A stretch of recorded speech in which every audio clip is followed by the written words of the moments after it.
While Marvel Comics have been busy laying out their X-Men from the ashes in Blood Hunt big events and all that stuff, and DC has introduced that we got absolute power, apparently DC Comics have some other stuff coming out in the form of a miniseries and a maxi series. Although the second one, the maxi series, I think is just completely ill-timed with what's going on with Blood Hunt. I think everyone's already vampired out when it comes to superhero comic books. If you didn't read this week's Marvel, fuck me, that's a lot of vampire comic books for one freaking week. We're also going to get the return of Gotham City Sirens in the DC Comics universe.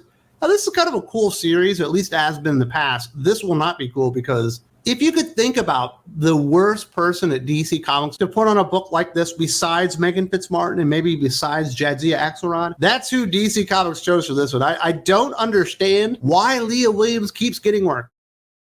When it comes to like comic book talent, she doesn't have big anything. She doesn't have big, cool ideas. She doesn't have talent when it comes to characterization. She's not funny. She can't spin a yarn. She really can't do much, but they keep giving her big chances. And I do think a lot of people do enjoy Gotham City Sirens. It's coming back with one of the worst possible writers you could imagine at DC Comics today. Harley Quinn, Poison Ivy, and Catwoman will ride together again this August in Gotham City Sirens, a weekly publishing miniseries from Leah Williams. The Gotham City Sirens is the now traditional name for the team-up of Batman's most prominent female villains, Harley, Ivy, and Catwoman. And while the trio hasn't seen a Gotham City Sirens book since 2011, the characters are doing quite well at DC Comics proper. Fans of DC's ongoing Catwoman, Harley Quinn, and Poison Ivy books may be in for a shock when they see that none of them will be shipping an issue in August, but it's just to turn the mic over to Leah Williams and company, and what not esteemed company it is. It's such a bad creative team on this book. And it's kind of weird. I remember when they were fast tracking every single idea they could think of in the DC extended universe under Zack Snyder. They're like, we should do this. For a long time, it sounded like we were actually getting Gotham City Sirens. I think it ended up becoming Harley Quinn and the Birds of Prey, or maybe it's the Birds of Prey and the Fabulous Emancipation of Harley Quinn. One or the other. Whatever that ended up being, it started out, it was supposed to be Gotham City Sirens. And it sounded like we were going to get it there for a long time, but it obviously fell out of favor. You know, it's an interesting enough title and concept. Harley Quinn, Poison Ivy, Catwoman. Three of the most well-known Batman-adjacent villains in all the DC Comics universe teaming up to mess with people in Gotham. You know, it kind of works in a way. Now, as far as them halting the publication of the ongoing series, Catwoman, Harley Quinn, and Poison Ivy, Catwoman and Harley Quinn are in a really bad place right now. In fact, the sales are terrible and have been for quite some time. Harley Quinn's been like languishing like around like 140. I think last time I saw maybe Catwoman was in like the 120s. Not very good at all. And they've just been kind of sitting there for years at this point. It started out, I guess, with Stephanie Phillips on Harley Quinn. And then Tini Howard took over Catwoman. And then Tini Howard ended up taking over Harley Quinn as well. And they're just kind of dead. Poison Ivy is a little bit different. They just killed Poison Ivy off in a comic book, but they're also going to be like resurrecting her in the not too distant future as well. But that one actually has some decent sales. As far as the DC female-led comic books that are out there, I think Poison Ivy is like the best-selling one. I think it's selling better than Birds of Prey is now. Birds of Prey was kind of doing all right there for a while, but I think people realized that the Kelly Thompson Birds of Prey is absolutely awful. It's almost unreadable at this point. So Poison Ivy will be a loss because it's actually been doing pretty well, but for some reason they're going to go on hiatus for a month and they're going to release Gotham City Sirens like on a weekly basis. They kind of have to do that because if they let the comic book shop order the first issue and then the shop sees sales on that before they order like the third issue, like they're going to stop ordering because no one's going to be interested in this. So they'll have scheduled and had FOC for all 4 issues before the first issue actually makes it to your comic book shop. That way they're really flying blind because, you know, DC Comics, as much as they would like Leah Williams to be a thing, I'm quite certain that they know that she isn't. She doesn't really have anything else going for her. She's never had a hit book at Marvel or DC. And she got a lot of Marvel work as well. I mean, she got her own like event miniseries, the Trial of Magneto. That didn't work. She was involved in Age of X-Men. That didn't work. Oh, man, she's just done so many bad things. Maybe the biggest hit that she's had so far actually was Amazing Mary Jane. But that's not even like Mary Jane being a superhero. That was just Mary Jane going to Hollywood and producing a movie or something.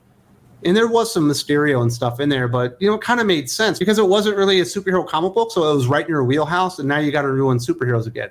Of course, they're not really going to be superheroes, and they're really not even going to be in Gotham. In the news story, Harley, Ivy, and Catwoman are going on a Western-themed adventure out by Gotham's county line, facing off against the likes of Punchline and a quartet of mysterious new villains called the Nasty Boys, a cowboy henchman sensation soon to be sweeping the nation, according to DC's new press release, or as Williams puts it, ominously horny half-naked cowboys with automatic assault weapons. Leah Williams naturally couldn't share too many details of the plot, but explained that it is inspired by a strange wildlife encounter she once had driving through the middle of nowhere in Montana's cattle country. Great, we're going to get another useless City Slickers impression of what it's like to be in the great outdoors. I'm sure it was fucking riveting and certainly need to be turned into the premise or the foundational elements of Gotham City Sirens, not in Gotham, going out to the country. And we've got the Nasty Boys, some horny cowboys with luchador masks. And I don't know, if you're going to call them the Nasty Boys, you better be doing knobs and sags some fucking justice. And they better put like fucking Catwoman's fucking head underneath one of their arms or whatever.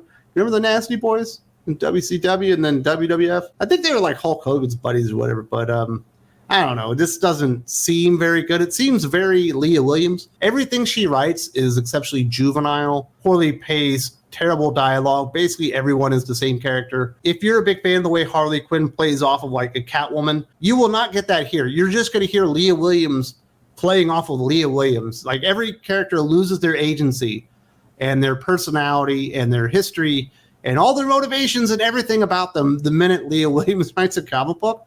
But there will be big jugs and half-naked cowboys and other juvenile antics going on in this book that doesn't seem to have anything to do with Gotham City Sirens, but they could make some risque covers of Punchline riding a mechanical bull or whatever else it is that Leah Williams and the editorial staff at DC thinks it means to be a cowboy or something stupid like that.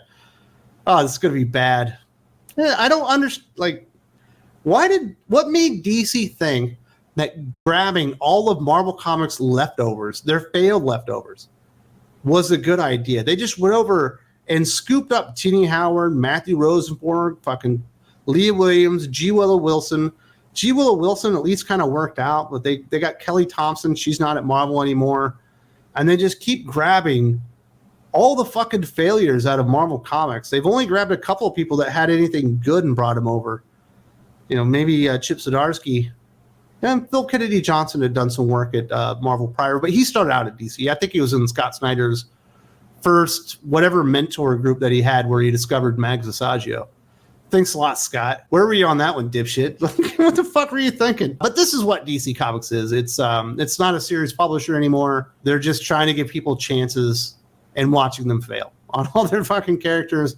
And this is going to be an enormous waste of time, but it might have a risque Catwoman as a cowgirl fucking cover from Art Germ that'll make it ordered more than it should be. That's what DC Comics do now. They're just variant cover publishers right now instead of comic book publishers. It's weird. Next up, DC Comics has announced a new Elseworld series set in the world of the best-selling series DC vs. Vampires. Writer Matthew Rosenberg and artist Otto Schmidt reunite for the brand new 12-issue series. DC's preview for the first issue of the new series reads, "It's the dead of winter, and any hope for a fragile truce between Green Arrow-led human heroes and Vampire Queen Barbara Gordon's army has been dashed by Damian Wayne and his guerrilla fighters. Damian is the only one fighting back against the bloodthirsty hordes, leaving Green Arrow with a choice. Does he stand and fight or sacrifice the boy in the name of peace?" DC vs. Vampires was a concept from James Tynion when they were about to do DC Comics 5G. Before it got canceled, James Tynion didn't want to do anything related to 5G. So he came up with DC vs. Vampires and was like mapping it out or whatever. And then they kind of canceled 5G. And then James Tynion continued on with Batman. So he kind of brought in Matthew Rosenberg to help him finish off DC vs. Vampires. Like, it's a 12-issue like maxi series. And it's pretty good. It's perfectly fine. At 12 issues, it wasn't too much. It was good. We had good art in that one as well. They ended up doing DC versus Vampires All-Out War, with no James Tynion, and it was really only Matthew Rosenberg on it. And it already started wearing its welcome out, and it wasn't very fun anymore because it's Matthew fucking Rosenberg, and he's not a good writer. For some reason, DC just decided one day he was their new James Tynion. If James Tynion was on a project, the next thing you know, Matthew Rosenberg was on that project while James Tynion took off. James Tynion was doing the Joker books. Now Matthew Rosenberg is doing the Joker books. James Tynion was doing DC versus Vampires. Now Matthew Rosenberg's doing DC versus Vampires. It turns out he was not the James Tynion replacement that they had hoped he would be. But this isn't the worst idea in the world. Like I said, DC versus Vampires is actually pretty decent. It's fun enough. You know, the art was pretty good. The story's not amazing, but it's DC versus Vampires. It doesn't need to be amazing. It just needs to be kind of bloody and fun. All Out War was unwanted. It was too much. DC versus Vampires, World War V or whatever. It's got a good name to it. But I do think they're releasing this at the wrong time because Blood Hunt's going to be 60 issues. And it's not just like 60 Blood Hunt issues. It's issues of Amazing Spider-Man. It's issues of Avengers. It's issues of Moon Knight. It's issues of everything that you're reading. You're going to be inundated with vampire books right now. I'm sure you experienced it this week. Even if you wanted to avoid the Blood Hunt tie-ins, it's creeping into all the stuff that you're reading. And Blood Hunt became overwhelming real fast. Like one weekend, it's like, man, I don't mind heroes fighting vampires, but this is a lot of it. Like, it's way too much. And then following up, Marvel Comics releasing like 5 vampire books a week for 3 months straight. They're going to do DC versus Vampires World War V. I think it's just terrible timing. They should have got it out before Blood Hunt, or they should have waited another 6 months. That can definitely negatively affect the overall outcome of DC versus Vampires World War V. There's going to be so much vampire fatigue at that point, it's not even funny. And this is going to be part of the new Elseworlds initiative, which I guess is supposed to be like the old Elseworlds initiative, which I thought was Black Label, but apparently is not. If you read The Boy Wonder #1 this week, you were also going, what is Black Label? I don't know. Nobody knows. But according to DC, not only will this new Elseworlds series build upon the compelling storylines from the previous DC versus Vampires series, but readers can also expect to see reimagined versions of current DC superheroes in this dark and terrifying world. So if there was a hero or a villain that you read DC versus Vampires, you're like, I wonder where they are. They're going to put them in the book, and they're going to turn them or not turn them. They'll be on Barbara Gordon's vampire team, or they'll be on the Green Arrow Vampire Slayers team. Hopefully they do more of those covers where they're like homaging horror movie posters and stuff like that, because that was probably the best thing about DC versus Vampires. But it's going to be a played out concept at that point. But hey, at least we're going to see more heroes turning into vampires. And I guess that's the big selling point of the book. But DC does not have a whole lot coming out to get excited about. I hope you're excited about Absolute Power. Personally, I'm not. I'll be reading the stuff that I'm reading now if it ties into it, just because.